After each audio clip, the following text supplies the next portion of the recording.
She thought it was a fake wedding. Then the millionaire whispered, "Nothing will be canceled." Hello everyone. Before we begin today's story, I have a small favor to ask. Please hit subscribe and turn on the notification bell so you never miss our channel's new videos. It is quick, free, and the best way to support us in bringing you more dramatic stories every week. Your support means the world to us. Where are you watching from? Drop your city or country in the comments below. Thank you very much. Let us get back to our main character.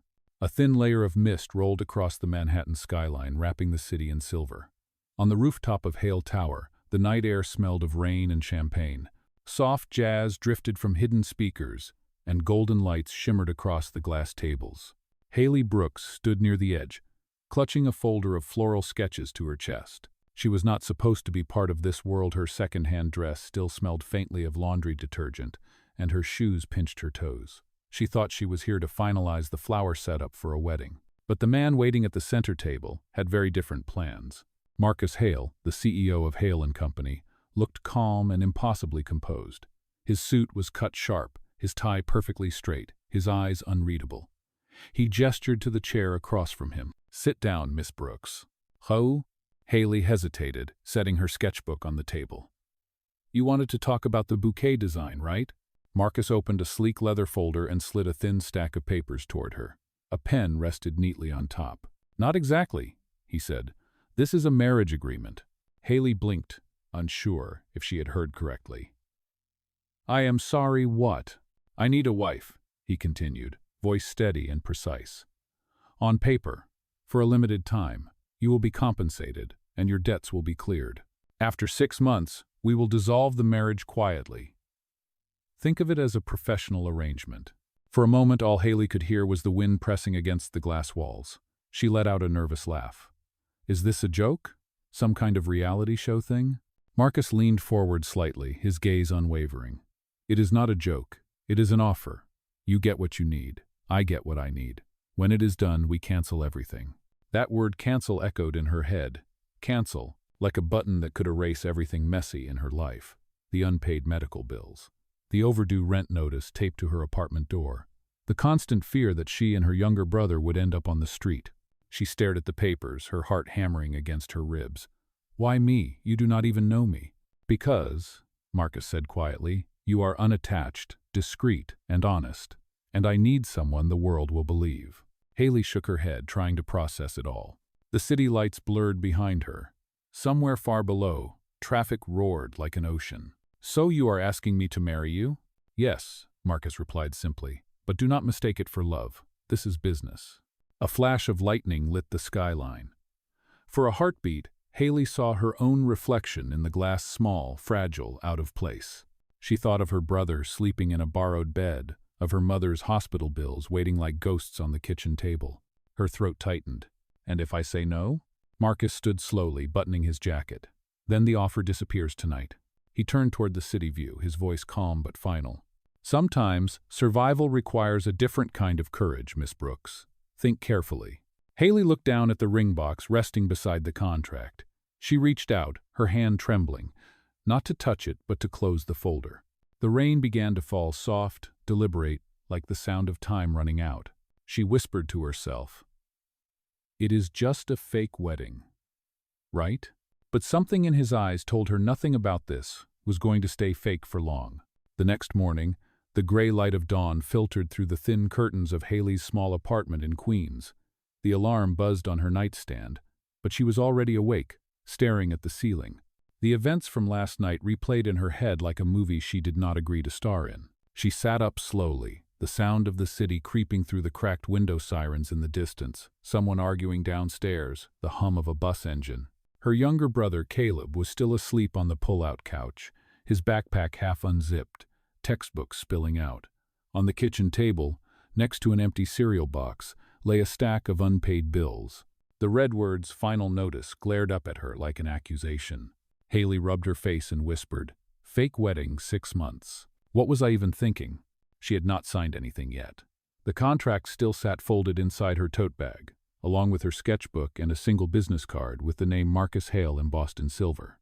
The kettle hissed, and she poured hot water into 2 chipped mugs. She stirred in the last bit of instant coffee, watching it swirl like storm clouds. Caleb shuffled into the kitchen, his hoodie pulled up. Morning, he mumbled. Do we still have milk? Haley forced a smile and handed him the mug. No milk, just courage. He laughed softly, but his smile faded when he saw the bills. They are really going to take the apartment, huh? Haley nodded. 2 weeks, maybe less. He hesitated, then asked the question she feared most. Can I stay with Coach Miller until you figure things out? Her heart twisted. She did not want him to feel like a burden, but the truth was they were running out of time. She reached across the table, squeezing his hand. We will figure it out together, I promise. But even as she said it, she knew promises were fragile things. Later that day, she rode the subway to work, standing between two strangers, clutching the metal pole as the train rattled through the tunnels. She watched the ads flicker above the seats: loans, job agencies, luxury condos she would never afford. Her phone buzzed, a message from her landlord. Payment due in 48 hours, or eviction notice proceeds. Her chest tightened. She turned the phone face down and closed her eyes. Marcus's voice echoed in her head. You get what you need. I get what I need. At the cafe where she worked, Haley tied on her apron and forced herself into routine. Steam hissed from the espresso machine. The smell of coffee filled the air, and customers tapped their phones impatiently. She smiled, took orders, poured drinks, and pretended she was fine. But every time the bell over the door rang, her stomach flipped, half afraid, half hoping it would be him. Around noon the door opened again. This time it really was him, Marcus Hale. Even in a casual gray coat, he looked out of place among the college students and office clerks. Conversations around them softened, curiosity sparked. Haley froze mid-pour, nearly spilling the cappuccino. He met her eyes with that same calm intensity. We need to talk. Her coworker's jaw dropped. Is that? Haley quickly untied her apron. Break time, she whispered, stepping out from behind the counter. They walked to a quiet corner near the window. Rain had begun to fall again, tracing silver lines down the glass. Mr. Hale, she began carefully. I did not say yes. I know, he said, his tone measured. But I suspect you are thinking about it. She crossed her arms. You think I am desperate? I think you are drowning, he replied, his voice low but not unkind. And sometimes it takes 2 hands to pull someone out of deep water. Haley frowned, unsure if that was compassion or manipulation. You do not even know me. Maybe not, he said, but I know integrity when I see it. And I know that you are running out of time. Her eyes burned. You make it sound easy, like it is just a transaction. Marcus leaned forward slightly. It is supposed to be. A clear exchange. You help me stabilize an acquisition that could keep dozens of community hospitals open. In return, I make sure your debts and housing are resolved. 6 months. Then freedom for both of us. She stared at him, shocked. Hospitals? He nodded. The Hale Foundation is finalizing a deal. My father wants it profitable. I want it functional. A stable family image will convince the board that my focus is not purely financial. Haley exhaled slowly. She could not believe she was considering it. Yet the word hospital hit deep. Her mother had died in one that shut down for lack of funding. Marcus placed a sleek black card on the table. You have until midnight. After that, the deal expires. He stood and buttoned his coat. Whatever you decide, Miss Brooks, I hope you choose survival. She watched him walk away, the bell over the cafe door chiming softly. By the time her shift ended, the rain had turned to drizzle. She rode the bus home, her forehead pressed against the cold window. City lights blurred into streaks of gold. The card in her pocket felt heavier than it should. At the apartment, Caleb was asleep again, curled up under a thin blanket. Haley sat at the kitchen table, the contract spread out before her. She read every line, every clause's 6 months. Confidentiality, financial settlement. Then she reached the last one. Either party can cancel the wedding before the vows are spoken, no questions asked. She whispered to herself, cancel, just a word. Her hand trembled as she picked up the pen. She thought of her brother, of her mother, of everything she could lose if she said no. Outside, thunder rolled faintly across the skyline. Haley closed her eyes, and then she signed. The pen left a thin blue line across the bottom of the page, her signature, her surrender, and maybe the beginning of something that would change her life forever. The courthouse smelled faintly of paper and rain. A week had passed since Haley signed the contract, but her mind still refused to accept what she was about to do. She stood in front of the tall glass doors, her reflection looking like a stranger, hair neatly pinned, a pale dress chosen by Marcus's assistant, a simple bouquet trembling in her hands. The clerk called her name, and she stepped forward. Marcus Hale was already there, standing straight in a dark suit, every inch of him composed. His presence filled the small courtroom. When their eyes met, he gave a small nod, not cold, but deliberate, like two professionals about to seal a deal. The ceremony was quick, almost clinical. A notary read the vows, a lawyer stood as witness, and Haley repeated the words that felt both sacred and empty. "I do." Her voice barely carried, but it was enough. The officiant smiled politely. "By the power vested in me by the state of New York, I now pronounce you husband and wife." Marcus slipped the ring on her finger, a silver band that caught the dim light. His touch was steady, brief. When it was over, he turned to her with the same composed tone he used in meetings. "Welcome to your new life, Mrs. Hale." Outside, the drizzle had returned. They stepped into the waiting black car, the city blurring past as they drove toward the Hale estate. Haley watched the raindrops race down the window, her stomach tightening with every mile. The Hale mansion rose from the hills like a monument white stone, high columns, the kind of house that made people whisper. The gates creaked open, revealing a sweeping driveway lined with trimmed hedges and fountains. Haley clutched her purse tighter, whispering to herself, "It is just for 6 months." Inside, the air smelled faintly of cedar and polish. A housekeeper led her through the grand foyer, the marble floors gleaming beneath her shoes. Marcus followed silently, his steps echoing.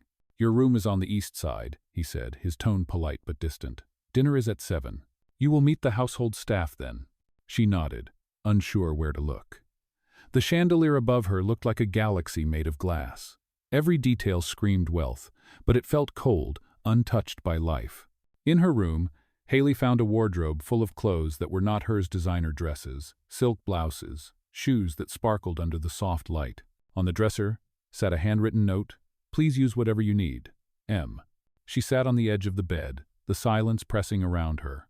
The room was perfect, but her heart beat too loud. She thought about Caleb, probably eating instant noodles back in their old apartment. She pulled out her phone to text him, but there was no signal inside the thick walls. At 7, she made her way down to the dining room. The table stretched longer than the entire living room of her old apartment. Marcus was already seated at one end, dressed in a crisp shirt. The food looked like something out of a magazine, perfectly arranged, untouched. She hesitated at the doorway. He gestured for her to sit. "You do not have to be nervous," he said quietly. "This is only dinner." Haley tried to smile. "Right, just dinner, between business partners." He almost smiled back but caught himself. Something like that. The first few minutes passed in silence. The ticking of the antique clock filled the space. Finally, Haley spoke. "Do you always eat alone in a room this big?" Marcus set down his fork. "Usually, yes. My work schedule makes company complicated." "That sounds lonely," she said before she could stop herself.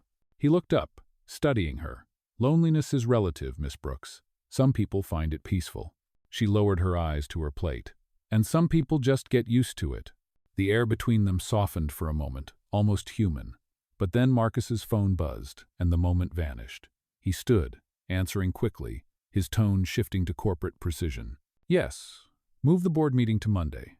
Tell Richard I will be ready." Haley pushed her food aside, appetite gone. This was the world she had entered. Contracts, deals, appearances. After dinner, she wandered through the house, tracing her fingers along the cold marble. Every hallway looked the same. Every room seemed too quiet. She stopped at a door slightly ajar and peeked inside. It was a study dimly lit, with shelves of old books and a grand piano against the wall. On the piano sat a small framed photo. She stepped closer and froze. It was Marcus, younger, standing beside a woman in a nurse's uniform. They were smiling, sunlight on their faces. The plaque on the frame read, "Elena Hale, 1968, 2015. Haley whispered, "Your mother." The door creaked, and she turned. Marcus stood there, his face unreadable. "She was the reason I started Hale Foundation," he said quietly. "She believed in healing more than profit. The board does not." Haley swallowed. "You miss her." He looked away. "Every day." For the first time, his voice carried something real, something cracked. Then he straightened his shoulders, the armor sliding back into place. "You should rest. Tomorrow, the public announcement goes live. We need to look convincing. Haley nodded. Good night, Mr. Hale. He hesitated before leaving. Marcus. It is Marcus now. When he was gone, Haley sank into the nearest chair, her heart pounding. She looked again at the photograph, the woman's kind smile frozen in time. Outside, the rain turned heavier, tapping against the window like a quiet warning. Haley whispered, "What have I just walked into?" The house gave no answer, only the sound of thunder rolling over the mansion that now, legally, was her home. Morning sunlight spilled across the marble floor of the Hale mansion, cutting through the silence. It had been 3 days since the courthouse ceremony, and Haley still woke up every morning unsure of where she was. The bed was too soft, the view too beautiful, the quiet too heavy. A knock came at her door. When she opened it, a woman in her 50s stood with a clipboard and an efficient smile. "Good morning, Mrs. Hale. My name is Clara. I will be coordinating your wardrobe and schedule." Haley blinked. "My schedule?" Clara nodded briskly. "Mr. Hale has arranged etiquette and media training. There will be fittings this afternoon. You are expected at the foundation gala next week. The press will attend." Haley tried to laugh. "I pour coffee and make flower bouquets, Clara. I do not do galas." Clara's expression softened. "Then we will teach you. You will be fine." By afternoon, Haley stood in front of a wall of mirrors in a private boutique downtown. Stylists moved around her like bees, adjusting fabric, pinning hems, murmuring about colors and cuts. Marcus sat nearby, half listening, scrolling through his phone. The lead stylist held up a shimmering gown and looked at him. "What do you think, Mr. Hale?" Marcus barely looked up. "Too loud. She is not a billboard." Haley smirked. "That is the first compliment you have given me." That made him look up, the faintest trace of amusement flickering in his eyes. "Take it while it lasts." "Low?" The stylists exchanged glances, unsure whether to laugh. Haley felt her nerves ease a little. When she tried on a simpler dress, a soft champagne color with delicate sleeves, Marcus's gaze lingered for half a second longer than it should have. He cleared his throat. "That one. It looks honest." The next day, she began etiquette training at the mansion. Clara guided her through the complex dance of forks and glasses, posture and tone. They practiced interviews, greetings, and even how to smile for photographs. Chin slightly up, shoulders relaxed, Clara instructed. "You are not apologizing for being here." Haley repeated the motions, again and again, until her cheeks hurt from polite smiling. When she fumbled, she would roll her eyes and mutter, "At least I can brew a perfect latte." One evening, Marcus stopped by the study where she practiced walking in heels. "How is the training going?" he asked. "Apparently I have been eating salad wrong my whole life," she said dryly. He chuckled quietly. "You are learning faster than you think." Haley tilted her head. "You know, for someone who hired me as a wife, you are strangely encouraging." He met her eyes, voice even. "It is not encouragement, it is observation." For a moment, the space between them hummed with unspoken tension. She looked away first, pretending to adjust her shoes. The following morning, a photographer arrived for their first official portrait as a married couple. The living room was staged with soft light and carefully arranged flowers her own designs, though no one knew it. Marcus stood beside her, one arm resting loosely around her waist. "Closer," the photographer said. "A bit more natural." Haley glanced up at Marcus, whispering, "Do you know how to look natural in photos?" He leaned slightly closer, his breath brushing her ear. "No, but you make it easier." The shutter clicked. The photographer smiled. "Perfect. That one felt real." Haley's heart skipped, though she forced a neutral smile. It was just for the picture, just part of the deal. That night, she found herself sitting on the terrace, still in the evening gown from the shoot. The city lights glittered below like spilled stars. Marcus joined her, carrying 2 mugs of tea instead of wine. "I thought rich people drink champagne on balconies," she said lightly. He handed her the mug. "Not all of us. Some of us like quiet." They sat in silence, watching the skyline. Somewhere inside the house, a clock chimed softly. Haley spoke first. "You know, I thought this would feel like pretending, but it is strange how normal it can seem." Marcus stared at the horizon. "Normal is not something I have felt in a long time." For a brief second, he looked tired human. Then his phone buzzed, breaking the fragile calm. He glanced at the screen, his voice shifting back to the clipped tone she was used to. "The foundation board has moved up the gala. You will need to be ready sooner." Haley nodded slowly. "Right, the show must go on." As he walked away, she looked down at her reflection in the dark tea. For the first time, she wondered if pretending could ever become something more, something dangerous, something real. The night breeze carried the faintest whisper of his earlier words. That one. It looks honest. And she realized that somewhere along the line, she had started to wish that honesty was not just about a dress. It was about them. The night of the foundation gala arrived faster than Haley expected. The Hale mansion buzzed with preparations, florists, chefs, event planners moving like clockwork. Cameras would be everywhere, and every headline tomorrow would feature the same story: the millionaire and his mysterious wife. In the dressing room, Haley stood before the mirror while Clara fastened the back of her gown. It was the same champagne color Marcus had chosen. The silk shimmered like moonlight, soft and elegant. Her hair was swept into a low bun, her mother's old pendant resting against her collarbone. For a moment, she barely recognized the woman in the reflection. Clara stepped back and smiled. "You look beautiful, Mrs. Hale." Haley forced a breath. "It is just for tonight, right?" Clara's eyes softened. "That is how it starts for everyone." When Haley entered the ballroom, the sound of clinking glasses and soft jazz wrapped around her. The chandelier blazed above the marble floor, and the air smelled of roses and expensive perfume. Marcus stood near the entrance, talking to several board members. When he saw her, his words faltered. For a second, the world seemed to pause. He walked toward her, his expression unreadable but his gaze unwavering. "You clean up well," he said quietly.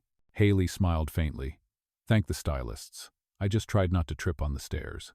He offered his arm, and she took it. Every camera in the room turned toward them. They walked through the crowd, nodding and smiling like the perfect couple. She could feel the curious stares, some admiring, some judgmental. A woman's voice broke through the hum of conversation. "Marcus, long time no see." Haley turned to see her, Victoria Chen, impeccably dressed, sharp eyes that glimmered with confidence. The woman who had once shared Marcus's world. "Victoria," Marcus greeted politely. "This is my wife, Haley." Victoria extended a manicured hand. "I have heard a lot about you." Haley shook her hand, her smile steady. "I am sure you have." Victoria's tone was smooth, but her words carried the faintest edge. "I did not realize Marcus had such unconventional taste." Tamla. Haley's heart skipped, but before she could respond, Marcus spoke. "That is what makes her different." The comment silenced the nearby table. Victoria blinked, her confident smile wavering for a split second. Haley hid her surprise behind her glass of water. Later in the evening, chaos struck. The event coordinator rushed to Marcus, whispering in panic the florist had been delayed, and the ballroom stage was half empty. The press would notice. Marcus's jaw tightened. "How bad is it?" "Bad," the coordinator said. "We might have to cancel the decorative backdrop." Haley's instincts kicked in. "Wait," she said, stepping forward. "Do you have spare fabric, greenery, anything from the deliveries that did arrive?" The coordinator nodded. "A few boxes, yes." "Then let me try." Without waiting for approval, Haley rolled up her sleeves and got to work. She pulled together the remaining roses, tied ribbons from table napkins, and used candles from unused tables. Within 20 minutes, she transformed the blank space into a simple but elegant setup, a mix of wild and graceful, imperfect yet alive. When the first guests stepped back in, they gasped softly. The soft lights reflected on the petals, turning the stage into something warm, human, almost magical. Marcus watched from across the room, astonished. One of the board members leaned toward him. "You hired a designer?" He smiled slightly. "Something like that." The host invited them on stage. As Marcus thanked the guests for supporting community hospitals, his hand found Haley's. Cameras flashed. For the first time, he did not pull away. After the speeches, the crowd drifted toward the dance floor. Marcus leaned down to her ear. "You saved the night." Haley laughed softly. "Old habit. When you cannot afford beauty, you learn how to make it yourself." His voice lowered. "You have no idea what you just did. Half the board is impressed. You made them believe in us." Us. The word hung in the air. The band shifted to a slow melody. Without warning, Marcus extended his hand. "Dance with me." Haley hesitated. "You do not strike me as a dancer." He smiled faintly. "I am not. But tonight, I want to try." She placed her hand in his, and they moved gently to the rhythm. The world around them blurred into soft light and music. For once, there was no contract, no cameras, just two people breathing in the same quiet space. When the song ended, applause rippled through the room. Marcus leaned close and whispered, "You were never supposed to fit in. You were supposed to change the room." Haley looked up, startled by the warmth in his tone. Before she could reply, Victoria's voice echoed from nearby. "Enjoy it while it lasts, Marcus. Nothing perfect ever stays." Today, Haley's smile faltered. She turned toward the exit, needing air. Outside on the balcony, the city lights shimmered below. She placed her hands on the railing, her heart racing. For the first time, the thought struck her maybe this fake marriage was not as fake as it once seemed. Inside, Marcus was still watching her through the glass doors, the faintest trace of conflict in his eyes. Something had shifted between them, and both of them knew it. But neither dared to speak it aloud. The rain came late that night, soft and steady, tapping against the windows of the Hale mansion. The gala was over, but Haley could still feel the hum of it under her skin, the music, the whispers, the flash of cameras, and the warmth of Marcus's hand in hers. She slipped off her heels and walked barefoot down the quiet hallway toward the kitchen. The house felt enormous when everyone was asleep.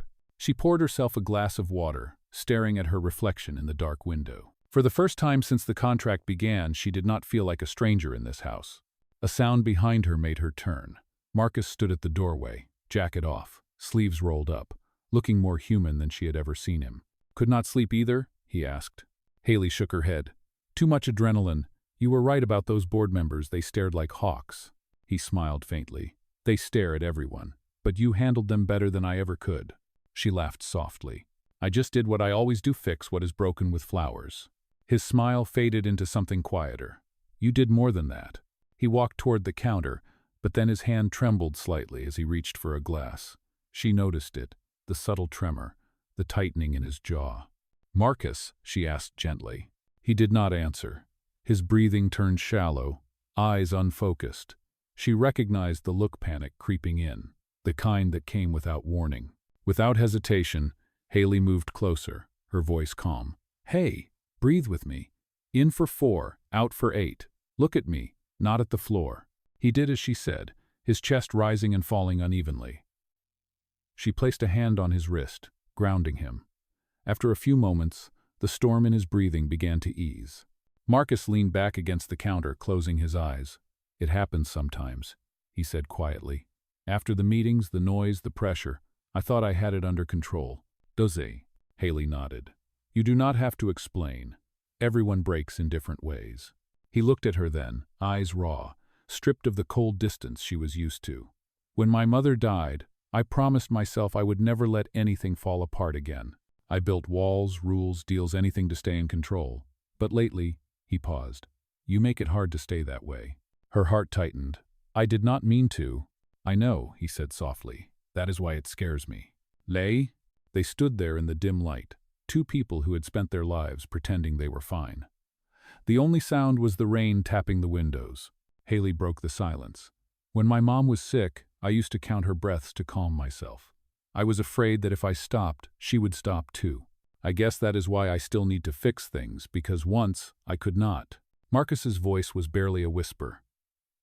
"We are both haunted by promises we could not keep." For a moment, neither of them moved. Then, without thinking, Haley reached out and brushed his hand lightly, a small human gesture that felt like forgiveness. The air between them shifted, something fragile but real. He looked down at her hand, then at her, and for the first time, the silence felt safe. She smiled faintly. "You should sleep, Marcus." He nodded, still watching her. "You too, Haley." As she turned to leave, he spoke again, softer than before. "Thank you for not walking away." She paused at the doorway. It is just what people do when things fall apart. They stay until the storm passes. When she reached her room, Haley stood by the window, listening to the rain. Somewhere down the hall, Marcus's footsteps faded, and in that quiet, she realized something had changed.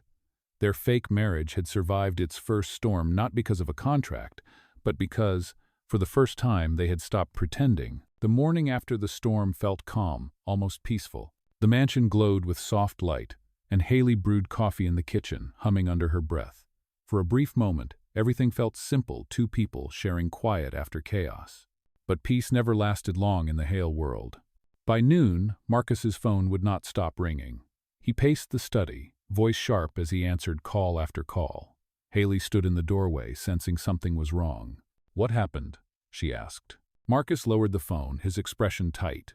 "Someone leaked part of our marriage contract. It is circulating on a business blog. They are saying it is a fake marriage for publicity." Haley froze. "What do you mean leaked? Who would even—" He interrupted softly. "Victoria. She has access to the Foundation's media contacts. She would do anything to discredit me before the acquisition vote." Haley's stomach turned. "Then the board will think that I used you," he said bitterly, "that it was all a performance." "Tui." She took a step back, hurt flashing across her face. "Was it not?" Marcus's eyes met hers, full of conflict. "It was supposed to be, but not anymore." Before she could respond, the landline rang. Marcus answered, his voice dropping. "Yes, Father." He listened in silence, jaw tightening with every word. When the call ended, he looked exhausted. "What did he say?" Haley asked quietly. "He wants me to cancel the wedding ceremony," Marcus said. "Make a public statement. Claim that it was a misunderstanding. The board thinks this scandal will ruin the deal." Haley's throat went dry.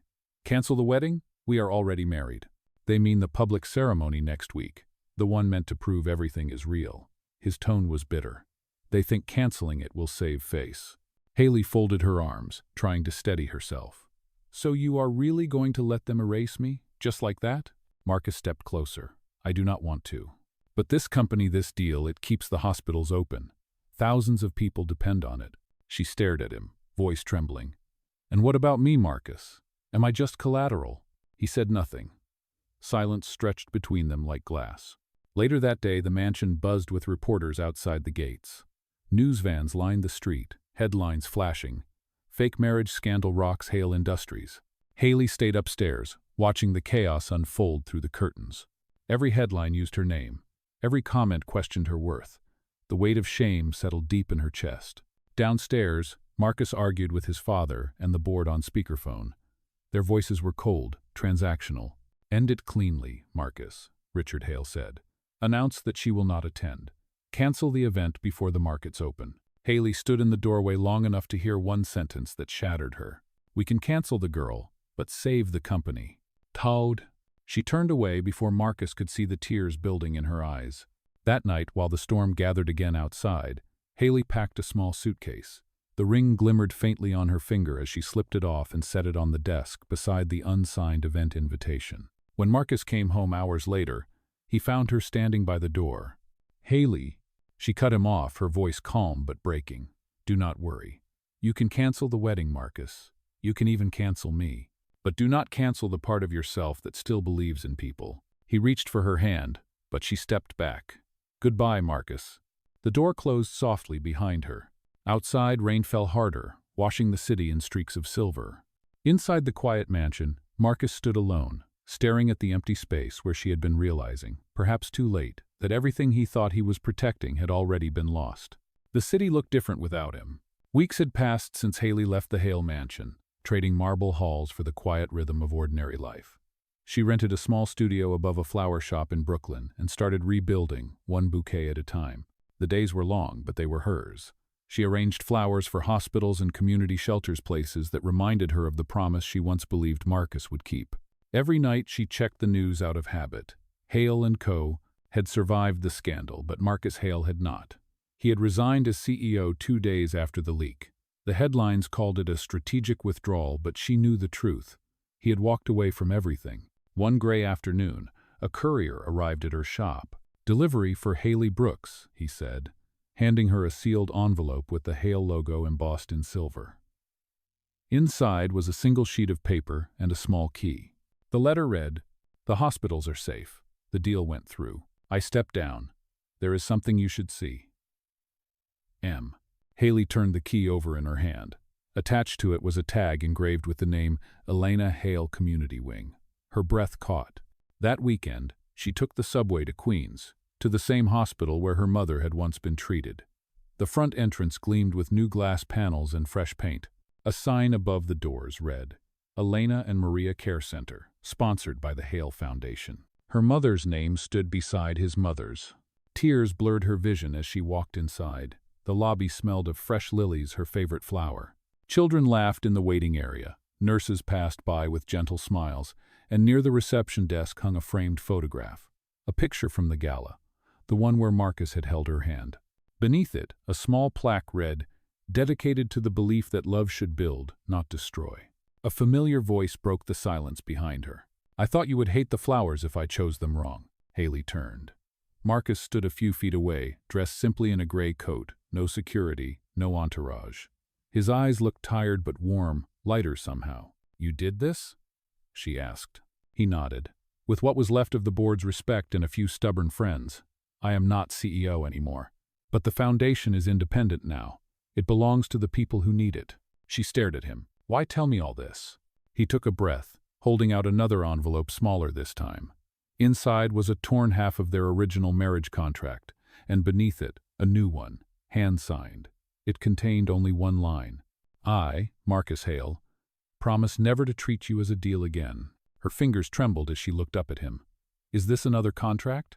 He smiled softly. "No, it is an apology written in the only language I know." Haley's eyes filled with tears. "Marcus, I did not want your money. I just wanted you to mean it." "I know," he said quietly. "And that is why I am here, not as a CEO, not as someone trying to fix things, just as a man who finally understands what cannot be canceled." She took a step closer, the distance between them melting into quiet forgiveness. "You are late," she whispered. "I am used to being late," he said, smiling faintly, "but I never stopped coming." Outside, rain began to fall again, soft, forgiving. Haley looked at the sign one more time, the two names shining side by side. Maybe, she thought, love was not about contracts or promises kept. It was about who showed up after everything broke. And this time he had. A full year passed before either of them spoke the word wedding again. The chaos of the past had settled into something steadier, something real. Marcus no longer lived in the penthouse that once towered above the city. He had moved into a smaller brownstone near the new hospital wing. Haley's flower studio thrived, partnering with the foundation to teach young caregivers how to arrange flowers for patients. They saw each other often, never rushing, never labeling. It was slow, honest healing, the kind that does not ask for attention. One spring morning, Marcus arrived at her shop carrying 2 paper cups of coffee and a small wooden box. His sleeves were rolled up, his hair slightly messy, the image of a man who no longer cared about perfect edges. Haley looked up from a table full of lilies. "You are early today." He smiled. "For once, yes." He set the box down. "I have something for you." Inside the box was a silver ring symbol, handcrafted, with the word home engraved on the inside. Beside it was a folded note. Haley opened it and read the single sentence. "No contracts, no conditions, just a promise we write together." Tears welled in her eyes. "Marcus's." He stepped closer. "Last time, I asked you for 6 months. This time, I am asking for forever." Haley laughed softly through her tears. "You are still terrible at proposals." He chuckled. "Then help me get it right." Their wedding took place that summer not in a ballroom, but in the hospital garden that bore both their mothers' names. The guests were nurses, patients, and the children from her flower classes. There were no reporters, no chandeliers, no contracts. Only music from a borrowed speaker and sunlight filtering through the trees. Haley wore a dress she had sewn herself, soft and simple. Marcus waited beneath an arch of wildflowers she had arranged that morning. When she reached him, he took her hands and whispered, "This time, the only thing that gets canceled is every plan I ever made without you. Dumpty." She smiled, heartful. "Good, because I am not going anywhere." The small crowd clapped and cheered as they exchanged rings. Caleb read a short message about family not being defined by blood, but by choice. The same children who once received hospital flowers now tossed petals in celebration. When the ceremony ended, Marcus and Haley walked hand in hand through the garden, the evening sun turning everything golden. Volunteers gathered around them, laughing, taking pictures, not because it was news, but because it was joy. Haley looked up at Marcus and said quietly, "Do you realize what today means?" He nodded. "It means nothing was canceled." Later, as the lights twinkled over the garden, Haley stood beside the hospital's dedication plaque. She traced her fingers over the engraved words Elena and Maria Care Center. For those who choose to rebuild, her voice became soft, almost a whisper. In a world that cancels people for one mistake, 2 people decided to rebuild instead, to stay when it would have been easier to walk away. Marcus slipped his arm around her shoulders. That is what real love does. It does not cancel, it creates. The camera would fade on their laughter, the sound of children playing, and the glow of the hospital behind them. Because in the end, it was never about wealth or power or image. It was about the one truth they both had to learn the hard way. Love once real cannot be canceled.